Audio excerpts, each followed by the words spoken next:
مجتمعات الآمش في أمريكا أناس لطفاء، متحفظون جداً، متدينون للغاية، ومحافظون. يعيشون حياتهم في عصر آخر، خارج المسار وعلى طريقتهم الخاصة. مرحباً وأهلاً بكم جميعاً في خارج المسار. أنا توني نداف.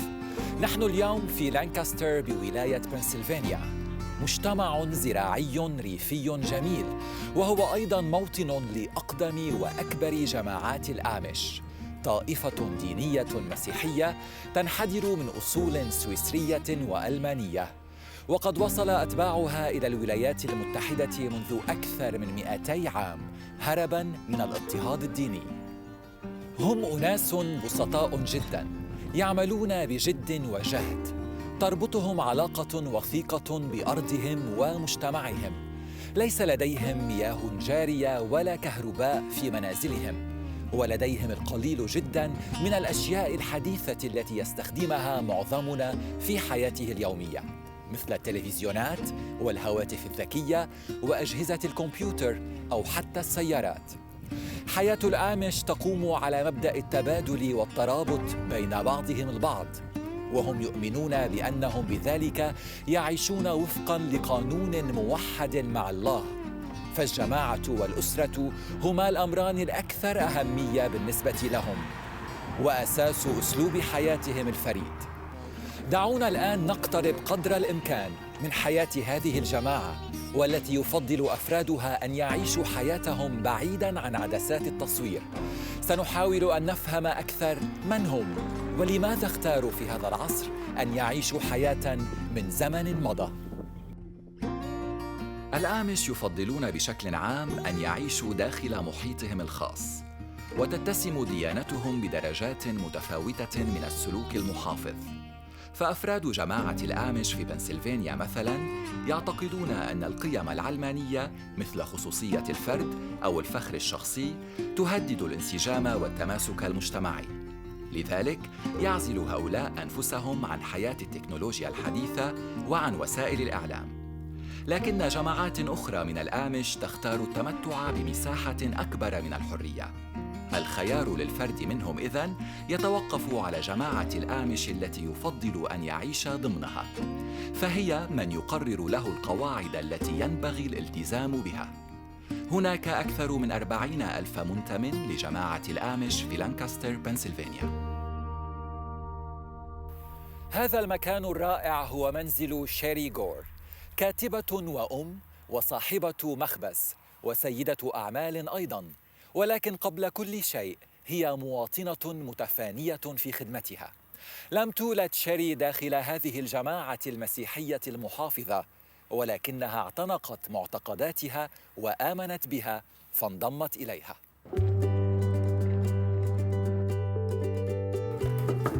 Come in. Good morning. Good morning. Welcome. You must be Sherry. I am, yes. How are you?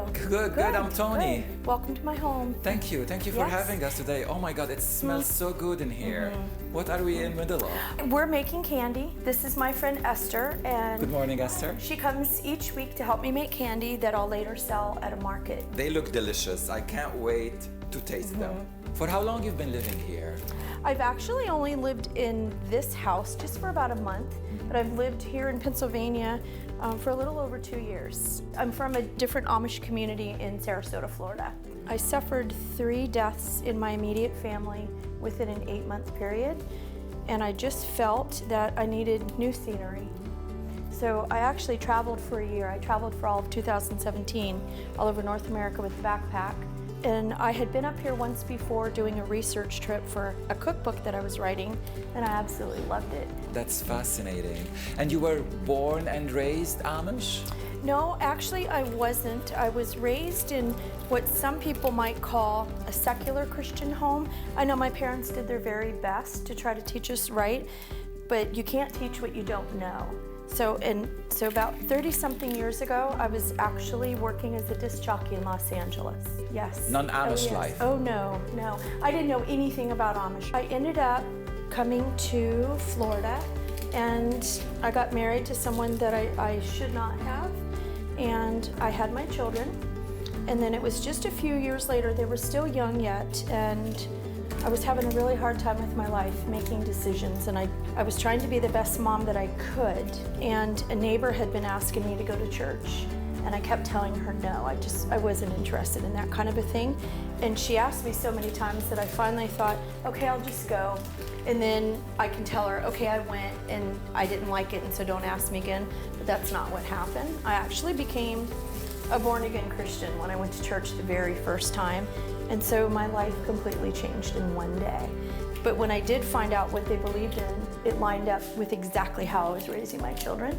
So it just only seemed natural to fellowship, worship, and live among like-minded people. Tell me about the writing. Yeah, so I can show you the books that I've written here. Yeah, sure, I would love that. So over here, this is my bookcase. And these are my books, the ones that I've written. So these are actually cookbooks that I wrote myself. You wrote these books? I did. So this one, this is my favorite. This is Me, Myself, and Pie. I wouldn't call it a recipe book. It's a cookbook, but it's filled with stories. And then, what we have the here? book that I have right here is called The Plain Choice. And that's actually a book, that's my memoir. That's about your story. It is. The It's Plain kind Choice. of about my life story. So here's one more book that I wanted to show you, and I was really delighted to have been included in this. This is the census. So the artwork was done by one of the children at the school, and here's the little map. And then This should be you? yes, that's Oh my God, that's we're my here. barn. Yes. So I'm included in this precious little map that was hand drawn. And so inside the census it says there's 120 residents who That's live beautiful. here. And it tells you the ages, and then also listed in here are phone numbers and addresses and just little details. So it was really It's an official census, I'm assuming. it is, and I was really honored when they came to the door and gifted this to me, and that I was included in here.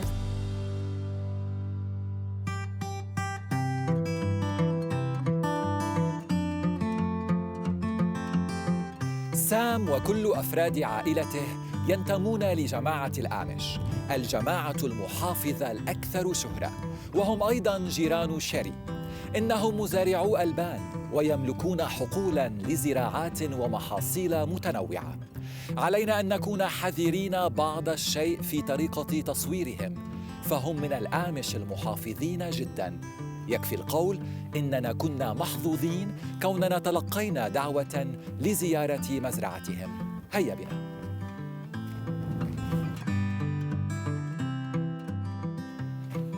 Hi Sam. Hello Tony. I'm Tony. How are you? بناء على طلب سام الذي ينتمي لجماعة الآمش المتحفظين جداً، سنتجنب إظهار وجهه على الكاميرا. Come on in. Yeah. Wow. Sam, how many cows do you have here? Oh, we got 39 in the barn and we got some dry cows outside, so we're milking 39 or 40 most of the time. Wow. Do Amish inherit farms from their family and they pass them on to their children? Not usually. Most times we can buy them at a discounted price, and the market value is awfully high. So. What about you? Did you inherit it from your... I bought it from my granddad.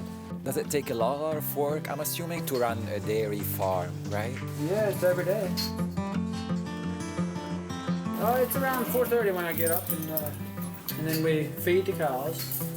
You feed all these cows? Yep. And we clean up the cow beds, and we start milking at 5 o'clock. And that takes an hour, a good hour. And then we'll wash the milkers. And heifers need to be fed, the mules need to be fed, the calves need to be fed. And we go for breakfast around 7 o'clock. Spend at least 2 hours a day milking. Every day.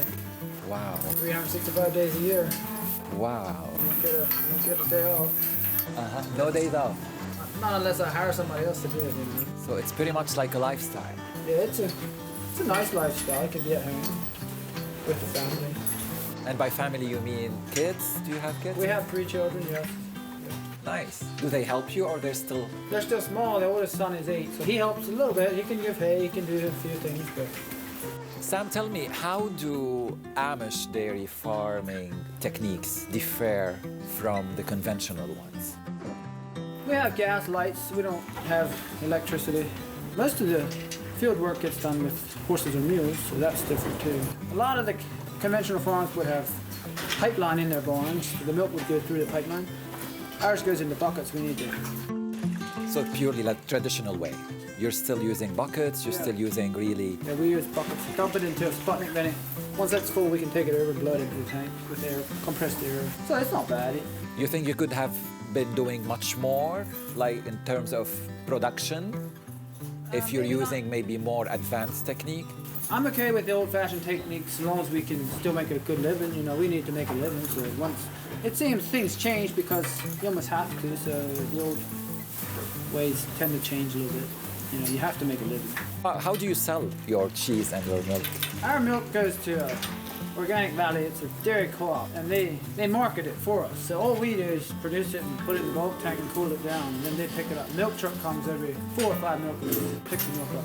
Do you think this trend of like organic food, did it help your business, your dairy farming? Oh yeah, I would say it definitely helped our farming. Yes. Yeah, we get paid quite a bit more. That's not the main reason I went organic. I like farming without chemicals, and you know, I don't like those toxic chemicals and control weeds in the fields. We don't use chemicals, we do it mechanically, so I enjoy that. I am a member of what's called an Amish Mennonite church, and it would mostly lean more toward Mennonite, where I drive a vehicle. I guess the best way to explain it, each family has their own rules, you know, that mom and dad set. Some families, the rules are a little more strict or conservative than other homes. And so that's what our churches do. It's an agreement that we have. We have all decided that this is how we want to live our life, and we want to encourage each other in that walk. And so the church that Esther belongs to, which is the Old Order Amish Church, they've done the same thing. They're in agreement that this is how we want to live our life, and we want to be an encouragement to each other to continue that. What does it mean for you to be here? Well, I think that I finally was able to find the place in this world where I can flourish in my Christian life, because I didn't always feel that way in the past, but I certainly do now. So Sherry, you've been living here among the Amish for quite a while right now. What is it like the most beautiful component about their culture? Probably how welcoming they've been to me and to others who have integrated into their community, because most people would think, like I did in the past, oh, that would be a really nice way to live, and I wish I knew about those things. But the truth is, anybody can join the Amish or the Mennonite church. Anyone can. And so what I did when I discovered that our beliefs were the same, I prayed that God would send one in my path, and that's exactly what He did. And that's available to every single person who would have that same desire in their heart. What do you like the most about this lifestyle, this job, this work that you do, that you wake up for every day? I guess being my own boss, you know, being able to stay at home, have work at home, it's always a challenge. And I guess I like challenges. I enjoy the farming part, the field work, I enjoy that. Always like that. For how long you've lived in Lancaster? I was born just half a mile up the road. Have you been out of like... We've been out some. Before I married, I was traveled some. Before I was farming. But once you milk cows, you just don't get around too much. What do you think about the outside world? Oh, I don't know. It's interesting. But there's some things out there that probably should just stay out there too, you know. We're not perfect. I mean, it's just a way of life. Who's perfect? Nobody is perfect. Exactly. It's a way of life. You try to keep what we have. Try to do as our elders want us to do, and you know, we're not here in this world to stay anyway, so why don't we just get along and try to do what they ask, I guess. So I've made my candies for the market, and I'd like for you to try a couple of them. This is a dark chocolate sea salt caramel, and of course that caramel was made from scratch. Tasting time, yummy. Now tell me, have you ever had caramel like that before? Oh my God. Big difference. Cream and butter and sugar. It's delicious.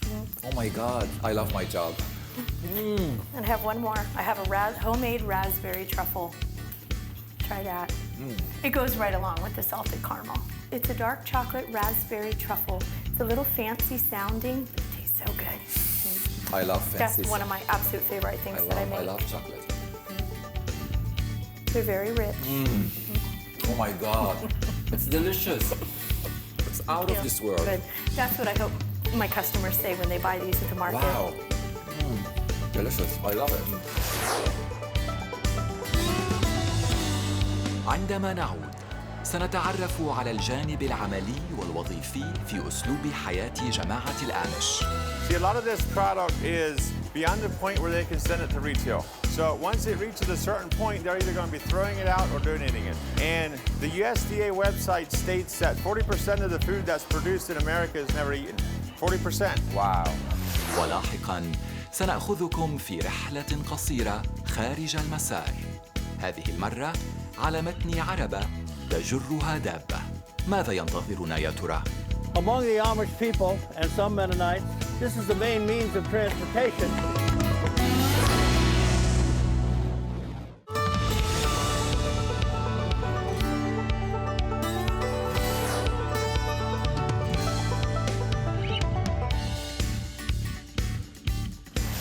ديفيد لاب الرئيس التنفيذي للبنك الغذائي Blessings of Hope هو رجل أعمال من الآمش يتميز بالنشاط الدؤوب، وقد أنشأ مركزاً ناجحاً لتوزيع المواد الغذائية، وهو يعمل مع مجموعة كبيرة من المتطوعين الآمش. دعونا نلتقي ديفيد ونتعرف على عالم أعماله الفريد من نوعه. Hello. You must be David. I'm David. I'm Tony. Good to meet you. Nice to meet you too. Well, thank you for having us here today. You're welcome. It's a huge building. Yeah, it's 44,000 square foot. The passion behind why we do what we do started when my partner was a young child. They were in need. His dad was in a wheelchair and somebody would bring them a box of food.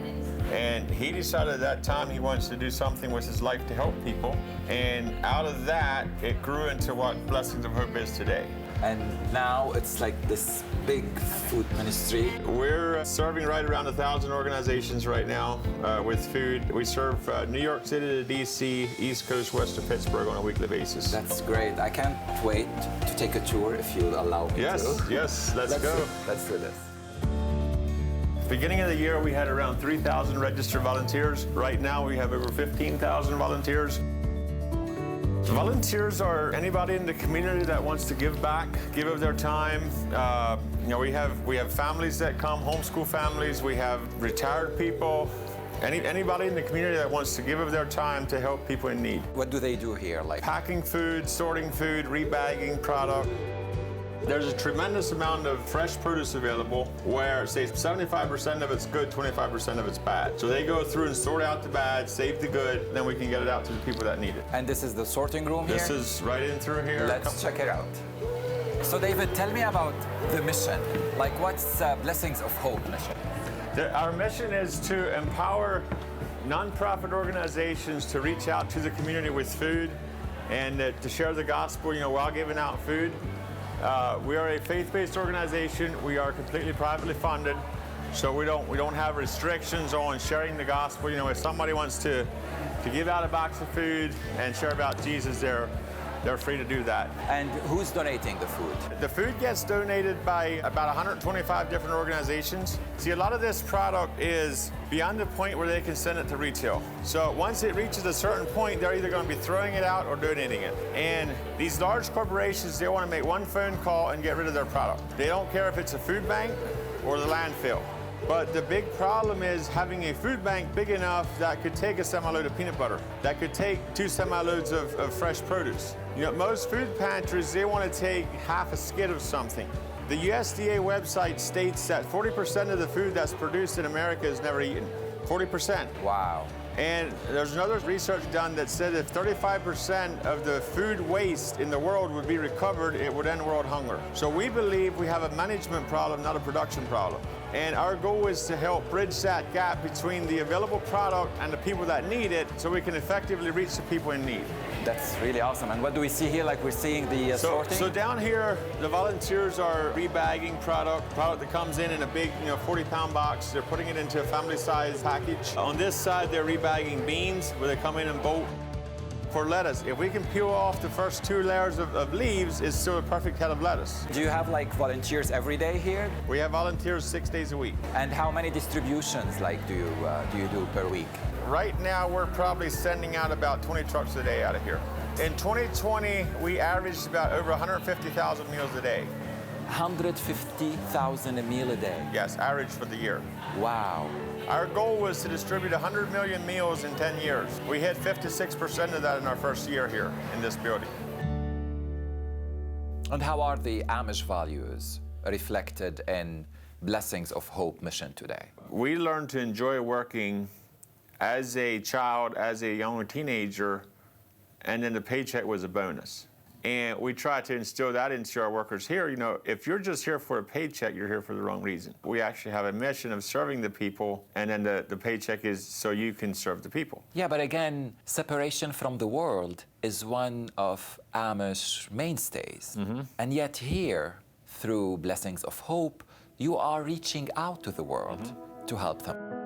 Back in the 1600s, there was persecution with our ancestors, and in exchange for financial security, social acceptance, and peace, they gave up their right to evangelize. Our mission is to reach out and to share the love of God with the people that we meet. If we're inwardly focused, we're limited to what we can do. But if we're outwardly focused and how can we help other people, there's a lot more that can be done. There was an awakening happening in our hearts, and we were ignorant to the, some of the Bible verses where it says, go into the world and preach the gospel, to, lay hands on the sick and they recover. That was new to us.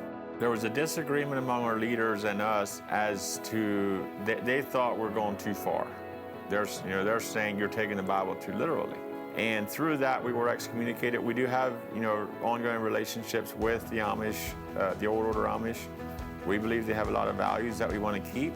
And there's just some very specific points where we have disagreements on, but we can bless them to live their life and we can live our own life. And this step, this transition, helped you maybe be more tolerable towards the use of technology? Because I've seen while touring, we saw really advanced technology used here. We saw cars, we saw other tools used that don't really go with the Amish beliefs. We believe that technology is a tool we can use to advance God's kingdom, and as long as it's used responsibly, we believe that there's a lot of good that can come out of technology. We believe there's a lot of value in the Amish system, and we want to keep the good and throw out the bad. I don't think there's any benefit in driving a horse and buggy versus a car.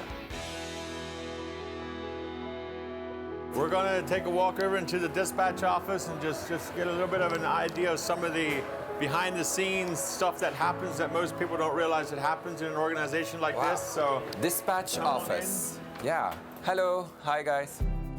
Darrell is our dispatcher. He takes care of orders coming in, making sure the product is available to fill the orders, available product that the calls come into here. He has a screen here that shows him where our trucks are at, and there's cameras of the warehouse, and to keep an eye on everything. And you can know when they get delivered as well. Yeah. Oh my God, that's really impressive. So it's a way to just empower everybody to do their job efficiently and to make things flow smoothly.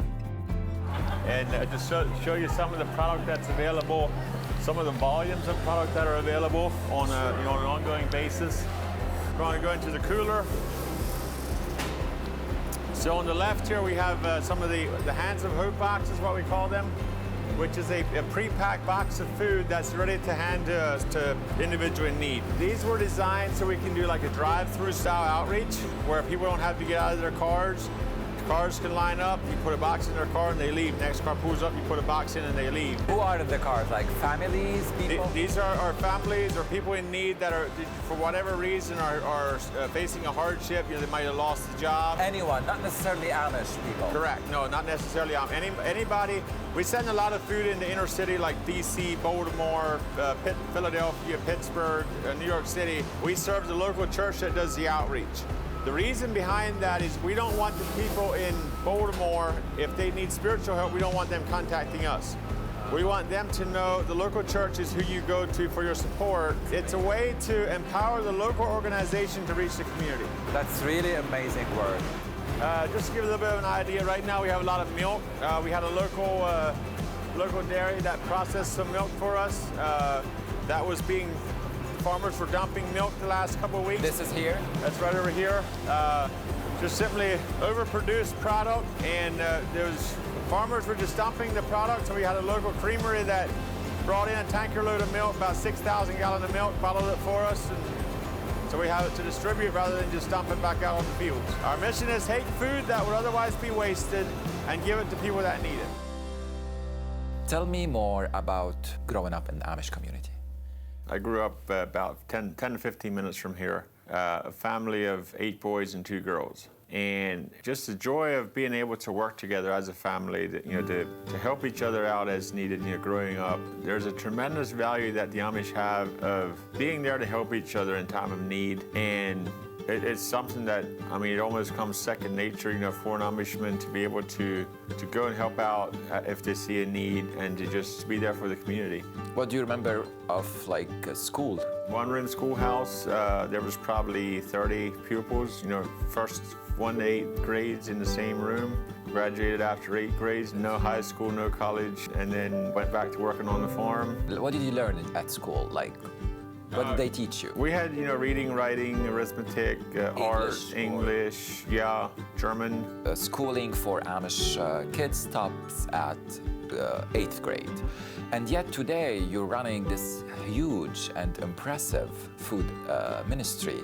How are you able to do this? We were taught to learn by doing. A lot of people go to school to learn something. We were taught to learn in everyday life. See, as a 5-year-old, I would feed the calves. I would give the hay to the cows. Growing up on a farm, there were jobs I could do as a 5-year-old that you won't learn on a video game.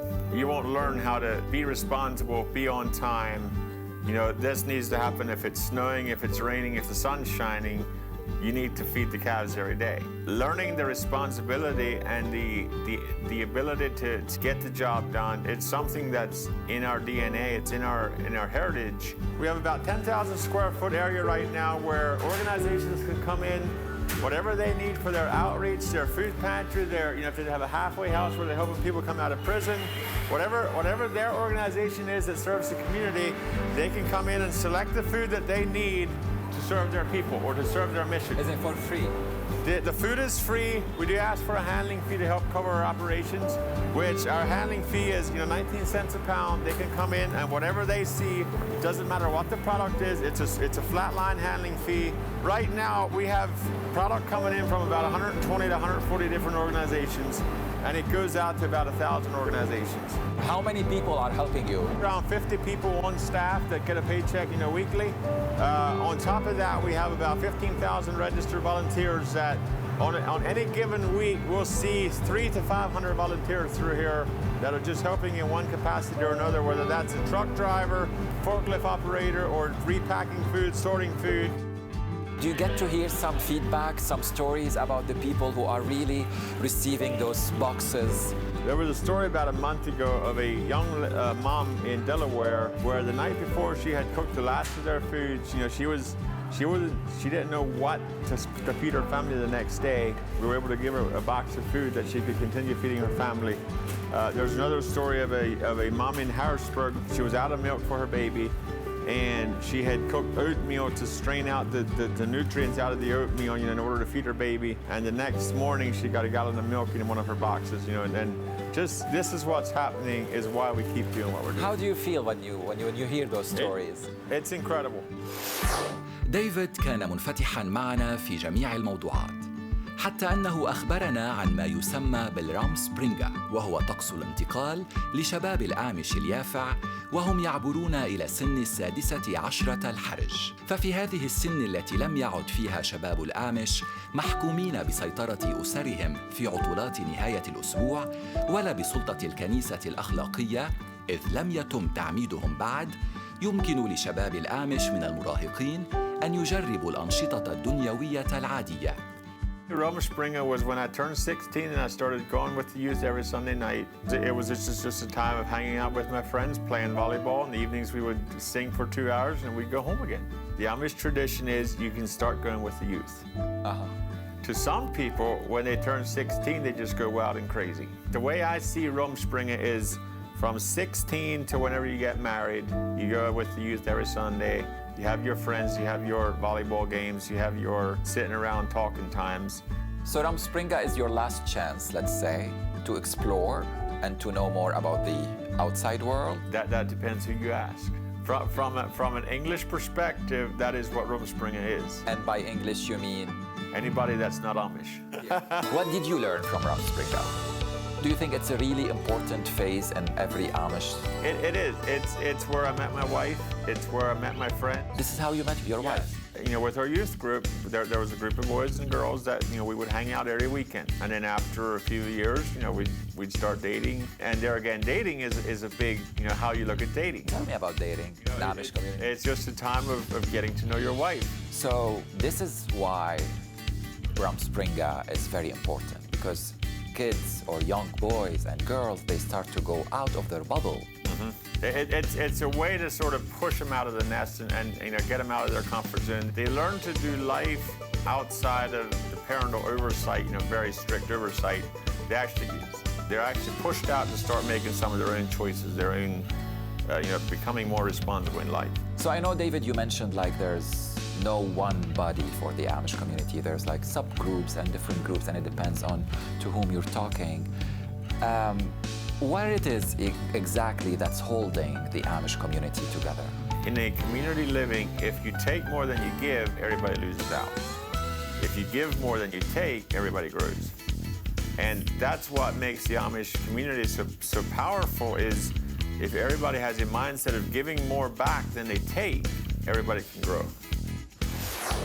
عندما نعود، جماعة الآمش في سوق المزارعين الكبير يعقدون الصفقات ويبيعون سلعهم. It's a gathering place, you know, and because we all share something in common. We love food, we love people. There's a bond there that cannot be broken.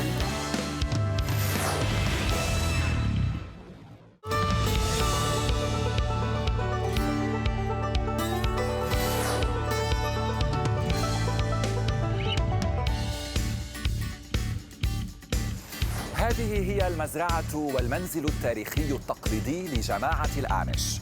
هنا يمكن لغير المنتمين لهذه الجماعة أن يروا عن قرب كيف تبدو من الداخل المنازل الخاصة التي يعيش فيها أفراد الجماعة، ويمكنهم التعرف أيضاً على أزيائهم وملابسهم التقليدية، بالإضافة إلى الأدوات التي يستخدمونها في حياتهم اليومية. دليلتنا في هذه الجولة في جعبتها الكثير من المعلومات المهمة. Hello. Hi, I'm Tony. Nice to meet you, Tony. I'm Jamie. Welcome to Lancaster. Thank you. So this is the traditional Amish house here? Yeah, so where you just walked through is the Amish Farming House. We've been open since 1955, and we give tours about the Amish. Interesting. I'm so excited to take a tour and to learn more about the Amish community through like the way they were living and their house and everything. Well, you came to the right spot. Should we head in? Yes, Come let's on do this. in. So the history of the Amish starts actually way back when. So we tie the start of the Amish to a man named Jacob Amen, who lived in Zurich, Switzerland. He thought, you know, we're not gonna baptize our babies. We feel that it's wrong. We want the only members to be adult members, that they should be able to choose in their baptism. But of course, Jacob Amen, living in that time, the Catholic Church got very angry. So when he separated himself, there was actually a lot of people that followed along with Jacob Amen who believed in him, and those people were then of course called the Amish because of his last name.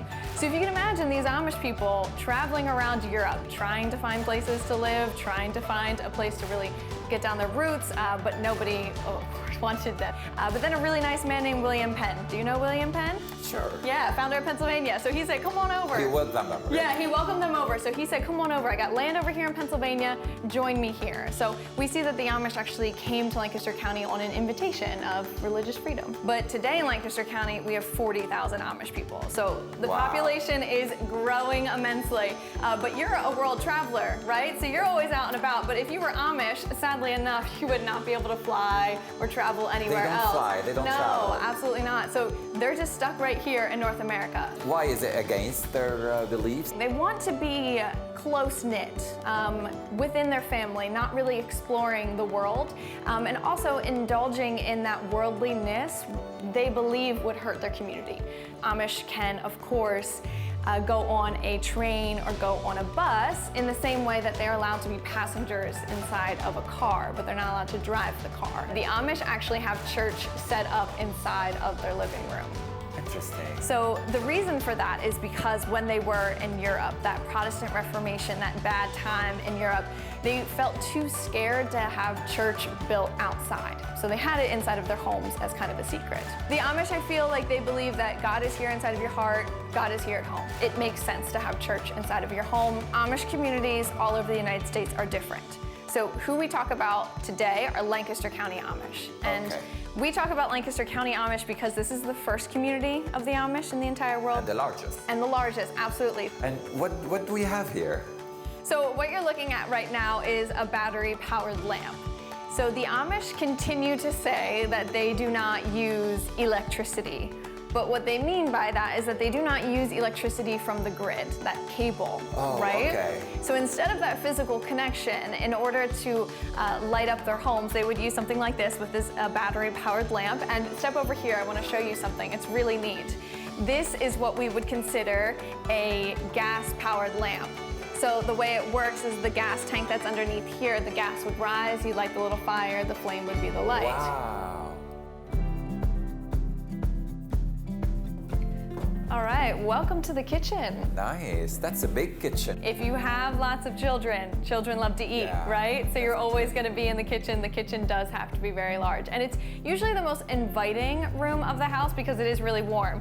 And actually, their kitchens kind of look like multi-million-dollar kitchens. They've got the latest appliances. They've got granite countertops, beautiful cabinetry work. How so? A lot of the men are carpenters. A lot of the women work in quilt shops or bake shops. So their homes are plentiful. And it's okay, like it's not against their beliefs or It their is not. principles. If you're not using electricity from the grid, you'll be fine. And also, the Amish women make all of the clothing. So let's go upstairs and see that clothing. Let's go. Come on up.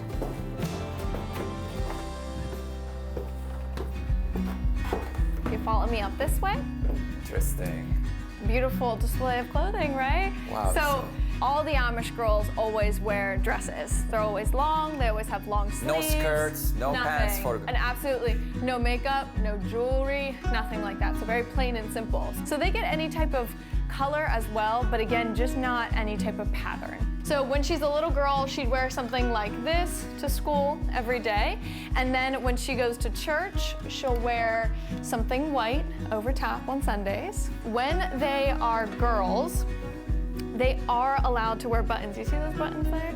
So as girls, they're allowed to wear buttons, but once they become women, women should not be using buttons because it says in the Bible, the woman shall not be adorned. So when they take off these buttons, when they remove them, then they use straight pins. Oh my God. Isn't it dangerous? So when an Amish woman gets married, she typically gets married in blue. That was tradition, but again, generations are changing, right? So it can be any color, but what never changes is that she always wears this white cape and apron. And the important part about the wedding dress is that after her wedding day, this white cape and apron will go in a box underneath of her bed. And the next time she wears white is when she's dead, when she's in the coffin. Oh my God. Yes. And what's this over here? So this is a bonnet that they would use to put the prayer cap over top there that you would wear when it's really cold outside. Wow. And if you look behind you here, these beautiful quilts that we have, this one is called the wedding rings that you see. And quilting is also a really big part of their social life. So they're usually called like quilting frolics. So women and sisters would all get together and they're gonna work on a quilt all together. And that's how you can get one of these huge, like king-size quilts done in just months. And it's all handmade. That's really fascinating. Right?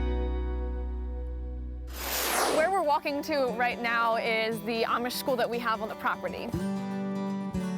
Here is a really great example of what an Amish school would look like. Could you imagine going to something like this every day? Oh my God, I don't think so. So here we are, inside of an Amish school. This is a great representation of what an actual Amish school would look like today. Amish children go to one-room schoolhouses. So there's gonna be probably about 20 to 30 students at each school, and there's actually only one teacher. And all ages or like different ages? So all ages. So the little ones, grade 1 would sit here, grade 2, grade 3. all the way up to grade 8. So after 8th grade, no more schooling, no more high school, no college, no higher education. So after 8th grade, you're off to work. They really value actual knowledge over book knowledge. So they'll come in on their scooters. There's no really big yellow school bus that picks them up, They right? come on their scooter. They do. Have you ever ridden on an Amish scooter before? I'm up to it. I'll try. We are on to adventure, my friend. We are going to ride an Amish scooter. And so what I want you to do is grab the handlebars here, this green one, pull it out of its tracks. Okay. And so we're just gonna push with our one foot and we're I'm off. trying. Let's see some real speed. Come on. This is really cool. اليوم هو يوم البيع الكبير في سوق المزارعين The Green Dragon، حيث تملك شيري دكانة صغيرة لبيع نوع من الحلوى يسمونه تشابي باني. هنا أيضاً يقوم العديد من أفراد المجتمع بشراء وبيع البضائع في السوق المفتوحة. سمعت أن الطعام هنا شهي جداً، وينصح العارفون بأن لا تزور السوق إلا ببطن فارغة. Hello, hello. Tony, Hi, how are Sherry. you? Good to see you again. Good to see you as well. Oh my God, what a perfect location. So easy to find. Yeah, I'm so glad you came by. I remember these. Yes, sir. And I remember seeing you preparing these too. Yes, these are the hot cocoa bombs, and these are white chocolate with strawberry cocoa. So tell me, Sherry, what inspired you to start this venture? Anybody who knows me knows that I absolutely love working with food, and candy is one of my favorites. I love to bake, but I also like to make candy. So I just happened to find someone who was finished selling their candies, and I took over for them. So and now this is mine. Green Dragon Market is really big, and is Yes. it easy to get into? No, it's actually not. And I came from Florida, and when I came up here, I thought, well, I'll just find a market and I'll sell my baked goods or my candies, what have you. And then I went to a market close to where I live, and they said, well, you can't get in. And I said, well, why not? And they said, some of the people have their stands for more than 20 years. And I've actually met someone recently who has had a stand for 40 years. Wow. So I wasn't going to get in unless I bought an established business already. And all Yes. of the vendors here are Amish, or? Not all of them, but a good majority of the ones here at the Green Dragon are. So there's a real good sense of community. I would love to take a tour if you have time. Yes, let's go for a walk. Let's go. So Tony, I want to introduce you to someone. She's a great cook because this is my absolute favorite place to eat when I'm here at Green Dragon. This is my friend Jane. Hi, Jane. Nice to I'm meet you, Tony. Nice to meet you. For how long you've been here in at the Green Dragon Market? We've been here almost 50 years, 48 years, right, 48. Wow. We started when I was maybe 8 years old. My mother got her first stand at another market. And so I've been doing markets all my life. And markets for us around here in Lancaster County, Berks County, Lebanon County, is a way for people to get together. It's a gathering place, and because we all share something in common. We love food, we love people. There's a bond there that cannot be broken. There's just a bond. Look at my stand, here. We have bond with people that we've known for years and years, and that's what it's all about. You, all of us together, But there is something about Amish and Mennonite. If you need help, they help you. They are there just like that. There's something about that. Even though I'm not Mennonite anymore, that's one thing I do. I've taught my children, my grandchildren, my great-grandchildren about loving your neighbor. And who's your neighbor? Everybody. That's the human bond, right? Yeah, it doesn't matter. And what the special thing you have here, like? What we're famous for is we have a sausage that has no additives, no preservatives, plain pork. So good. Let's try it. You can get it in the roll, on a stick, or in a bowl here, or in a bowl. But do you like bread? I don't mind. Yeah, definitely. Okay, hang on a second. You might have to try. So there's that. There's that. We're famous for our French fries. I just love my job. You know what? I love my job too. And I'm sure, like most of the things that you find here in this market, you cannot find them outside, right? That's right. That's right. Some you can, and most you cannot. This Yes. is like the chow chow. What is it? Chow chow, this is really interesting. So chow chow is also called into the summer salad. because at the end of the summer when you're finished canning, there's always going to be a little bit of each thing that you canned that you can't fill a whole jar.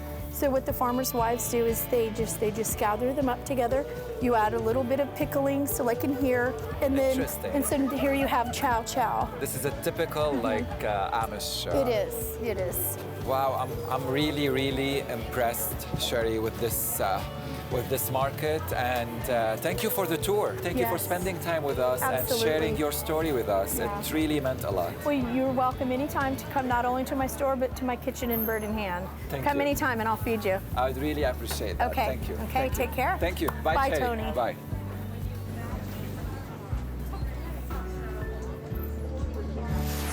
Hello. Hey, how are you? You must be Jack. I am, and you're Tony? Yes. Very nice to meet you. Welcome to meet Lancaster County. Thank you. I heard we cannot be here in Lancaster without taking a ride with Aaron and Jessica. Absolutely not. Tell me, for how long you've been doing this? 35 years. 35 years. Wow, that's quite a time. Enjoyable time, too. Always nice to meet folks.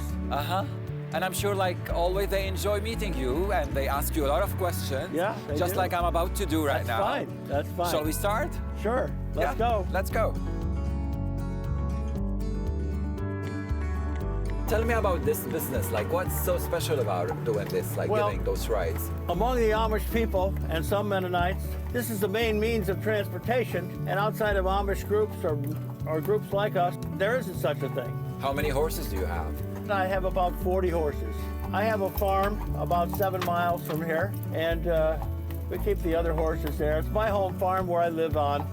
And how many buggies do you have? We have 4 regular carriages that we use, and we have wagons also. So if we have a group, say, of school children, we'll use a wagon to do that. And what do you love the most about living here?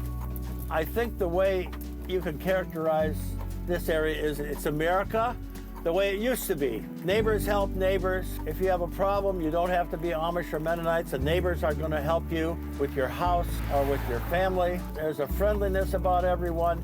You'd also have, of course, a lot of the more what I call old-fashioned skills like cooking and canning and gardening, that sort of thing. Here, by and large, people have their own gardens. They raise their own cows, or whatever they want to have to eat. Church goes from house to house, so we'll invite them, they'll invite us to church. So whoever is hosting the meeting feeds everybody. Wow. It's all about sharing, right? Yeah. And you stay all day, and then you might have supper there, and then you go home. Here's something I could mention. Up on the hill there, you see there's a big farm with a white fence. Over there? There's several houses there. Actually, one of the houses is for Mom and Dad. When Mom and Dad own the farm and they get ready to retire, they don't move away. They just move over, slow down, and they let the young folks take over. Now, when they do that, the youngest son buys the farm from Dad, and Dad lives there. He stays there until he passes away, and that's how things are kept going. لقد كان امتيازاً حقيقياً وخاصاً بالنسبة لنا أن نمضي الساعة الأخيرة بالحديث والتعلم والتعرف من هذا القرب على أفراد من المجتمع الخاص حيث تعيش جماعة الآميش هنا في لانكاستر، بنسلفانيا. ما تعلمته اليوم هو أنه يمكن للمرء أن يختار الحياة التي يريد أن يعيشها، بل يمكنه أيضاً أن يتجرأ ويختار مظهراً وطريقة للعيش تختلف تماماً عن طريقة الغالبية التي تحيط بنا. والأهم من هذا كله حق المرء في ممارسة التدين الذي يختاره هو أو تختاره هي لنفسها. ويبدو أن المنتمين لهذه الجماعة الممعنة في الحياة التقليدية يعيشون هنا في بنسلفانيا في أمن وأمان دون حاجة لكل ملحقات حياتنا المعتادة. على أمل أن تكونوا قد استمتعتم بالسفر معنا اليوم خارج المسار. أنا توني نداف، أراكم في الحلقة المقبلة. I don't think it's normal to have the sewing machine here in the kitchen, right? Right? I don't have one at my home. I don't know about you. Why in the kitchen? So a lot of times when the girls have a little bit of free time, they're going to be sewing inside the kitchen. And the kitchen, again, is seen as like the biggest room of the house just because lots of kids are eating. So if you see here, foot pedal, old. I'm sure maybe your grandmother had something similar to this way back it's when, like- right? definitely. But Amish women are actually not using something like this anymore. They would actually use something like this. So if you look down here at the bottom, there is a car battery there. exactly. So advancing. So they upgraded. They upgraded, absolutely. Upgrading is okay. Upgrading is okay as long as it's not from the grid. The Amish church services, everything happens in High German. Like the reading, the Bible reading would be in High German. But what about the Pennsylvania Dutch? What is it exactly? It's a dialect? Yeah, it's something that we grew up with, and that was our first language. Tell me something in Pennsylvania Dutch. Like, how can I say, my name is Tony? My noma My noma is Tony. is Tony. Uh-huh. Komessa, How are you? come eat. Bibishtu is how are you? Bibishtu. Bibishtu. Bibishtu, David. Good. Kom asa. Yeah. What did I say?